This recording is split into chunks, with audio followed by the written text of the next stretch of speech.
nahmaduhu wa nasta'inuhu wa nastaghfiruh wa na'udzu billahi min syururi anfusina wa min sayyiati a'malina. Man yahdihillahu fala mudhillalah wa man yudlil fala hadiyalah. Asyhadu an la ilaha illallah wahdahu la syarikalah wa asyhadu anna Muhammadan abduhu wa rasuluhu alladzi la nabiyya wa la rasula ba'dah. Allahumma shalli wa sallim wa barik ala Muhammad wa ala alihi wa sahbihi wa man tabi'ahum bi ihsan, amma ba'd.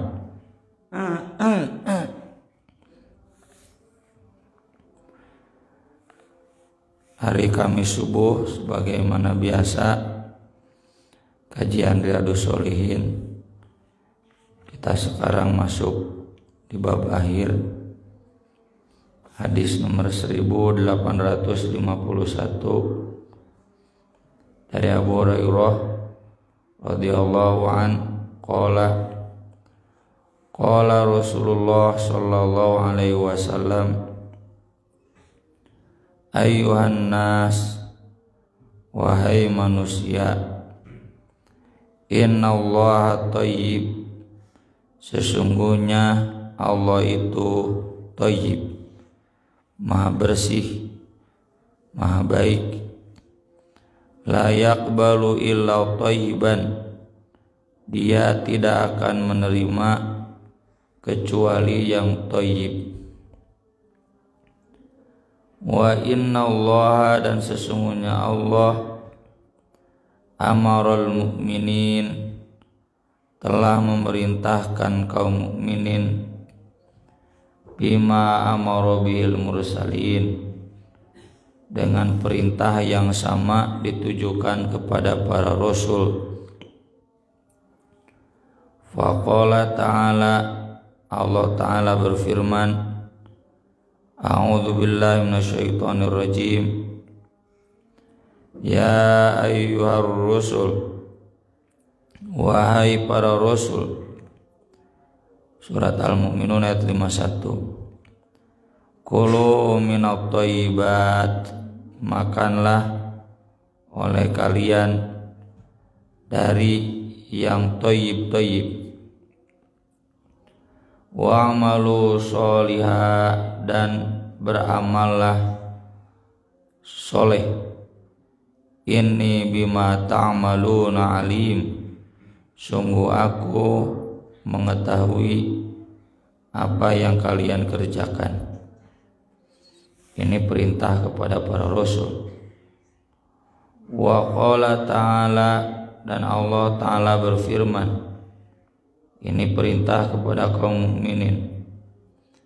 Ya ayyuhalladzina amanu, wahai orang-orang yang beriman, kulu min thayyibati ma razaqnakum.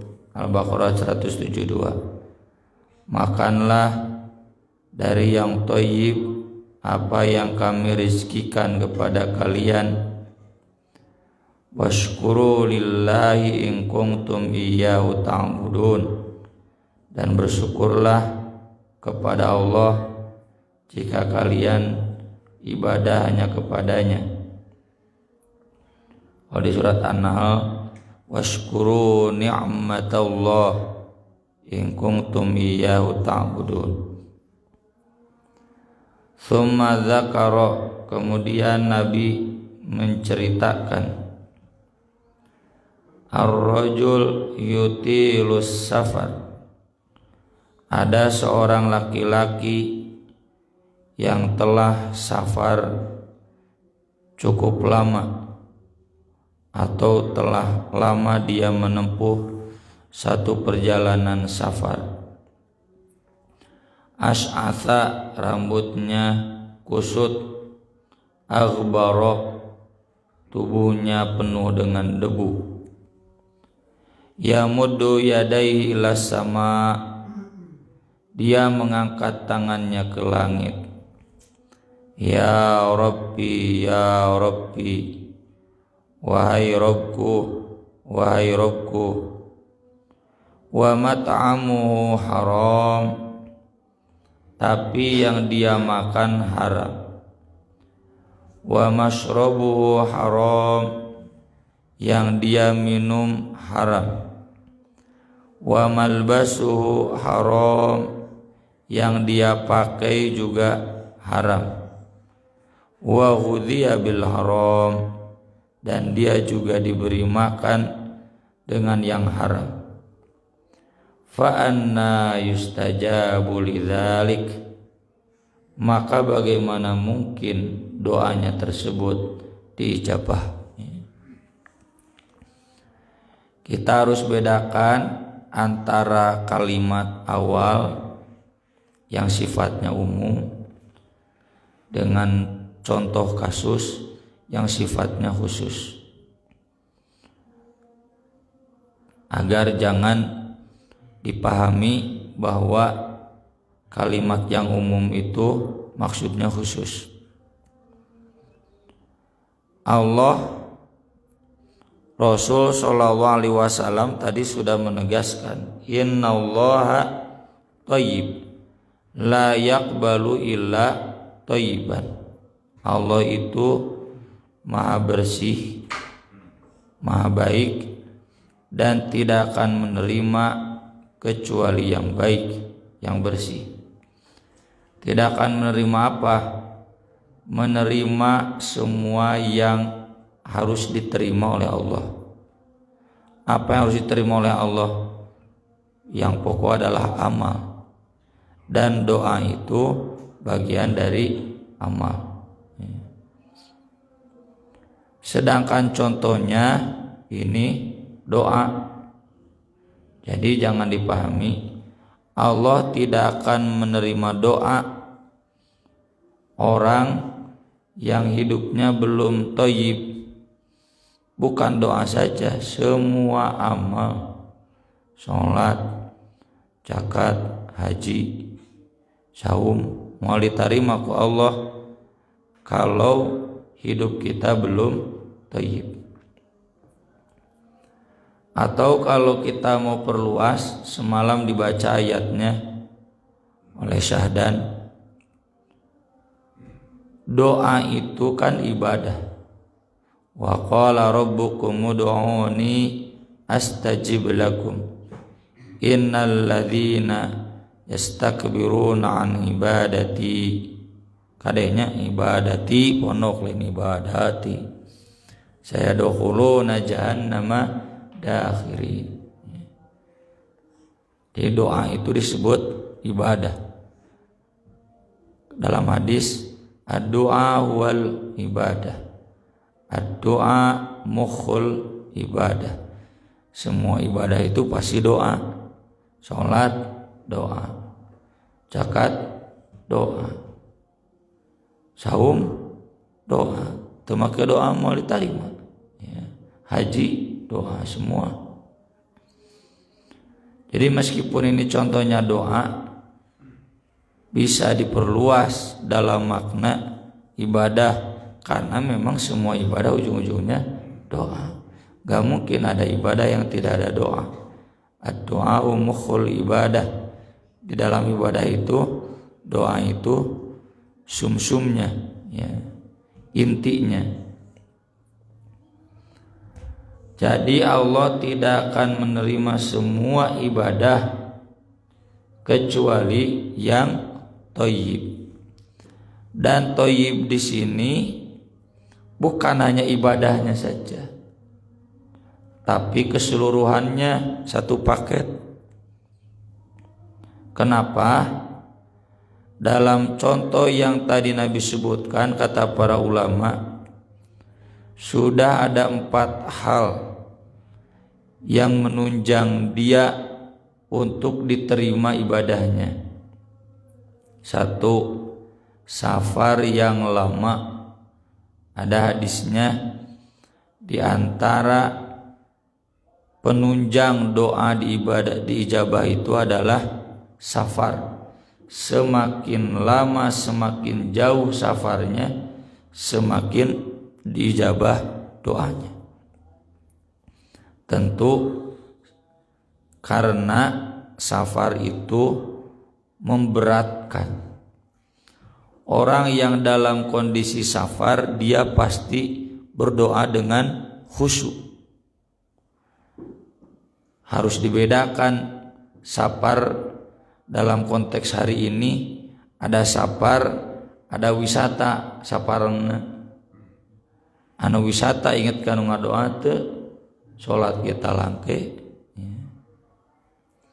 Saya rasakan safar pertama ketika ditugaskan ke Kalimantan, ya, ke Sulawesi, atau ketika menjenguk mahasiswi yang pengabdian di Cianjur yang dalam, ya, sinyal HP eueuh, tah karasa safar.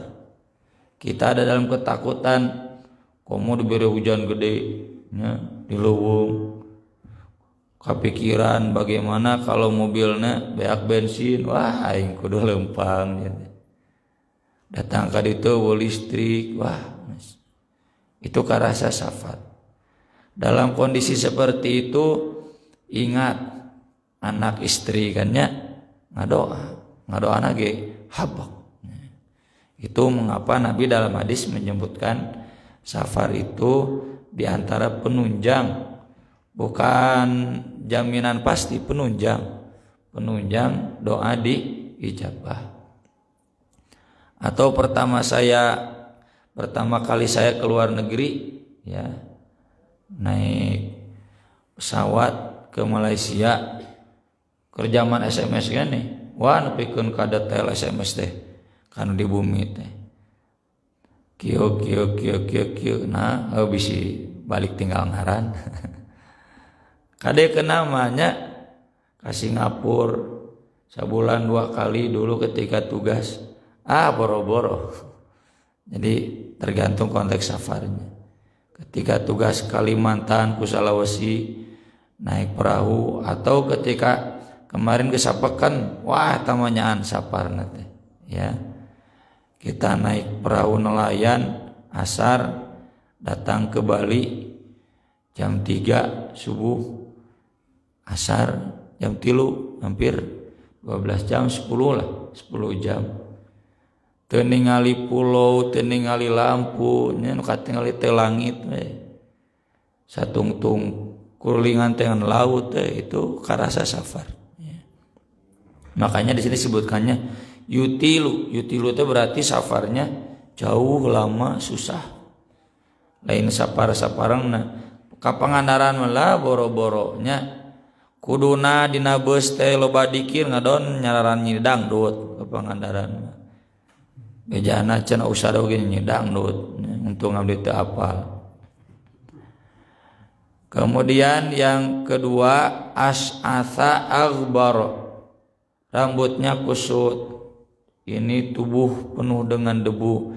Ini menggambarkan ketidakberdayaan, ya, bukan berarti sengaja. Orang yang tidak berdaya itu kalau berdoa, kata Nabi, la abarrahu, pasti Allah akan mengijabahnya. Termasuk as'atha aghbar itu pengemis. Rubba madfu'in as'atha aghbara idza aqsama 'ala Allah la barrahu. Hati-hati kata Nabi, pengemis yang diusir dari rumah ke rumah karena rambutnya kusut, tubuhnya penuh debu, kalau dia berdoa kepada Allah akan diijabah. Hati-hati. Tak meuna tukang ngamen pengemis tong ngabantingkeun panto, ya. Kita nggak tahu itu teh pengemis soleh atau pengemis teu soleh, najan lolobana teu soleh gitu, ya. Tapi siapa tahu di antara mereka ada seperti Roma Irama, ya. Sungguh terpaksa aku mengemis, mengamen hafal. Bisi aya juga Iwan Fals dulunya pengamen, ya. Dalam Al-Quran memang tidak wajib diberi pengemis itu, tapi tidak boleh dikasari. Wa ammas sa'ila fala tanhar. Tanhar kan sudah dibahas, ya, di kajian kitab bersikap kasar. Mere ku merena bari dialungkeun atau mere pantingkeun pager, ya. Itu kalau pengemis berdoa pasti dijabah, hati-hati. Bukan pengemis saja, semua yang terlihat tidak berdaya, ya. Seperti yang kemarin datang ke sini dagang snack. Diusir ku abdi teh. Ya. Keluar mana? Wacan usah abdi mah yo. Teu meunang dagang di masjid. Yo. Tapi di luar saja gitu. Nah, kalau dia datang ke rumah masuk selonong boynya asupna teh geuningan. Ya, TBB jaheula bus gitu. Tetap kita tidak boleh tanhar. Ya. Kalau udah di tanhar mah itu mah hanya bagian dari jok. Tanhar nggak boleh. Kalau dia berdoa kepada Allah kita binasa, naudzubillah min dzalik, bisa dijabah. Hati-hati. Orang-orang yang dianggap rendah dan mereka kan dianggap rendah oleh kita karena memang mereka nggak berdaya. Memang sakitu ayana. Ya. Penampilan begitu karena memang begitu adanya. Kemampuan itu. Ya. Jadi ini juga penunjang diterima doa. Yang ketiga, mengangkat tangan ya ke langit. Ini hadisnya sahih Muslim. Jadi dalil bahwa doa itu boleh mengangkat tangan. Rek didebat kumaha oge moal bisa, ya. Terlebih hadis yang ada di Bulughul Maram itu statusnya hasan, ya. Banyak sanadnya hasan. Cuma memang jangan kayak tadi syarat diijabah doa ngangkat tangan, bukan begitu. Safar itu penunjang diijabah doa, tapi tong dibalikeun mun yang diijabah doa kudu safar, bukan begitu. Rambut kusut, tubuh berdebu itu penunjang diijabahnya doa, ngantong dibalikeun mun yang diijabah doa kudu kusut heula, nya atuh tong mandi sakalian. Sama ini juga, mengangkat tangan itu penunjang diijabah doa, tapi jangan dibalikan mun yang diijabah doa kudu mengangkat tangan, jangan begitu. Boleh, silakan menunjukkan penghambaan, ya, betul-betul menunjukkan permohonan memelas. Yang keempat, menyebutkan asmaul husna, ya Rabbi, ya Rabbi. Nah, ini mah syarat ini. Walillahil asmaul husna fad'uhu biha, ya, surat Al-A'raf. Jadi wajib dengan menyebutkan al asmaul husna. Meskipun 4 penunjang diijabah doanya sudah ada, mun dina salat mah wudunya sudah, bajunya sudah bersih dari suci, tubuhnya sudah bersih dari hadas, sudah azan, sudah qomat, berjamaah lagi di masjid. Ini penunjang diijabahnya sholat sudah ada, tapi apa daya, Allah tidak menerima kecuali yang thayyib. Thayyib dalam pengertian paripurna. Jangan doanya saja yang thayyib, hidupnya harus thayyib. Apa? Tadi Nabi sebut makan, minum, pakaian, ya. Termasuk ghudhiya. Ghudhiya mah di sini berlaku buat anak istri kita. Anak istri kita kan tahu menerima. Cenada aku mah terima dari bapaknya. Bapaknya bisnisnya gimana, kerjanya di kantor gimana, aku nggak tahu, nggak boleh. Tetap rugi. Ya. Ini kalau dikaitkan dengan ketakwaan di surat An-Nahl jelas. Kadzalika yajzillahul muttaqin alladzina tatawaffahumul malaikatu thayyibin. Orang bertakwa itu yang diwafatkan oleh malaikat dalam keadaan thayyib. Itulah anu disambut ku malaikat, salamun alaikum tibtum. Tibtum dan thayyib, tibtum. toba yatibu thayyiban, ya, thayyiban, thayyib, ya. Kalian sudah thayyib, baru wasiqal ladzina taqau rabbahum, tarobahumna sekaliwat, ya. Ilal jannati zumara, itu tibtum, ya. Jadi kalau kita betul takwa sieun ka Allah, sok dari sekarang beres-beres. Jangan sampai ada makanan yang masih haram, minum yang diminum masih haram, termasuk pakaian yang masih haram. Wa hudhiya, hudhiya itu sumber makanannya haram. Makanannya mungkin bala-bala haram tuh. Wah, tuhnya karesep. Makanannya mungkin cuanki haram tuh.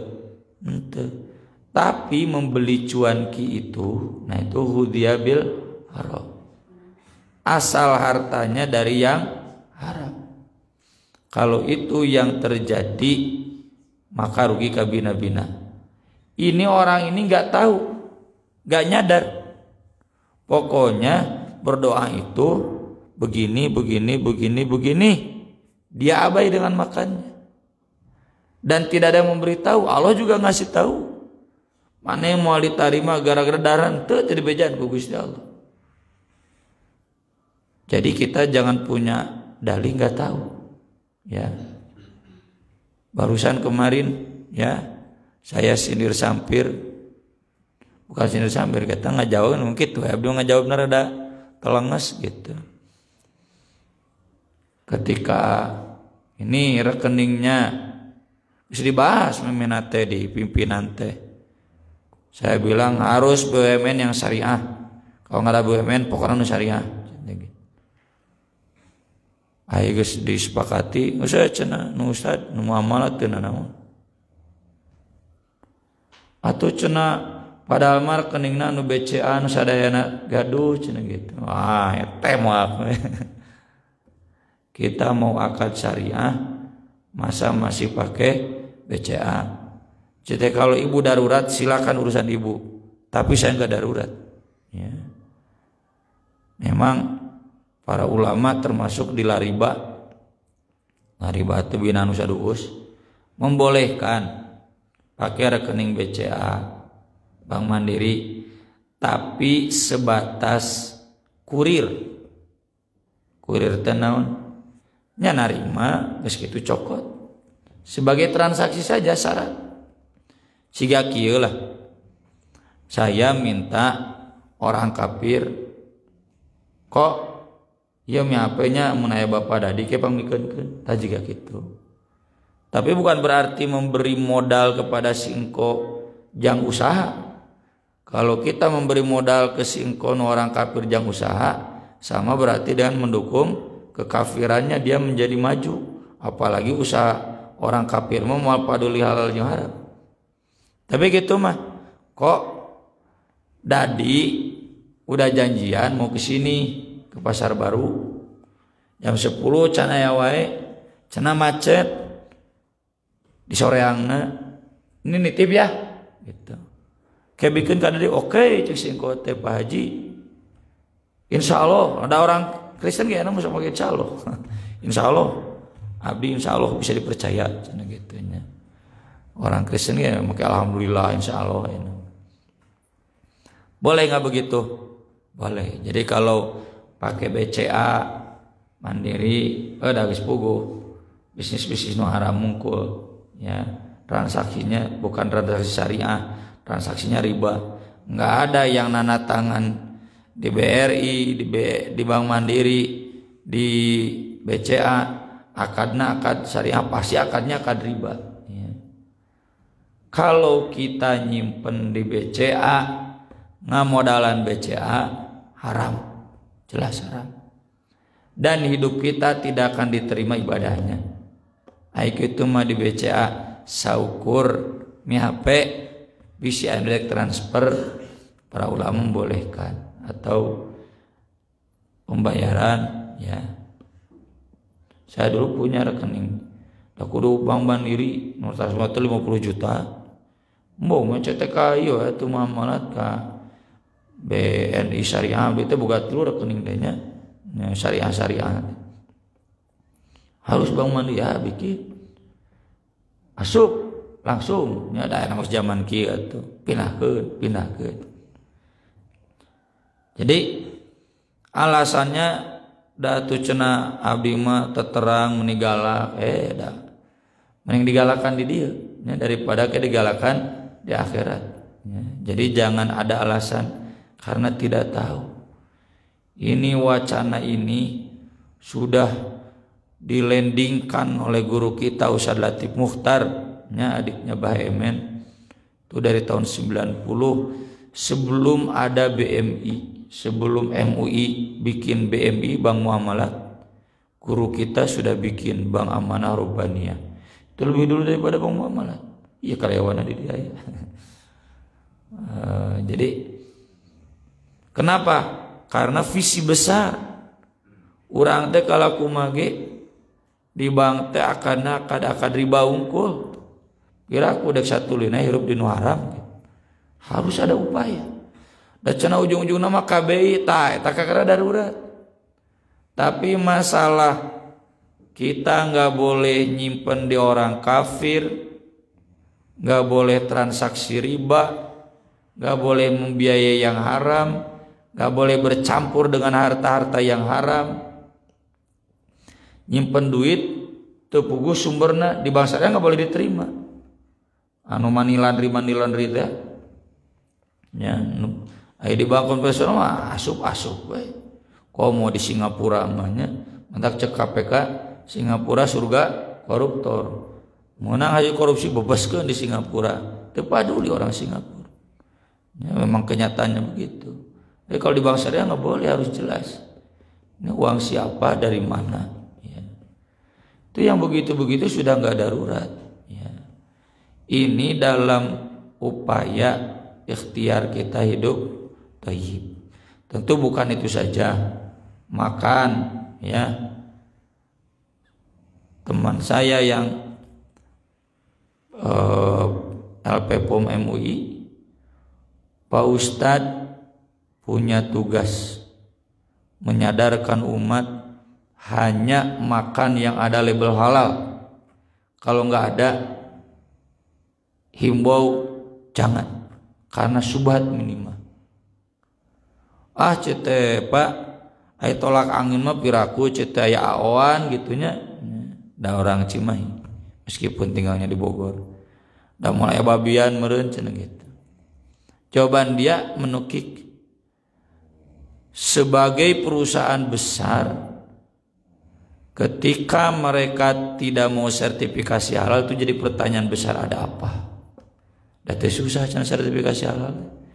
Mungkin itu perusahaan letiknya jika ada di logo halal batagorna dari batudatnya izinnya kan sampai 50 juta. Hari perusahaan gede mah tuh cenah. Ya, nggak ada alasan untuk tidak sertifikasi halal. Nah ini itu kesadaran kita untuk hanya makan dan minum yang pasti halalnya. Termasuk mun kalau tematnya kasih tiling, kamol, ya.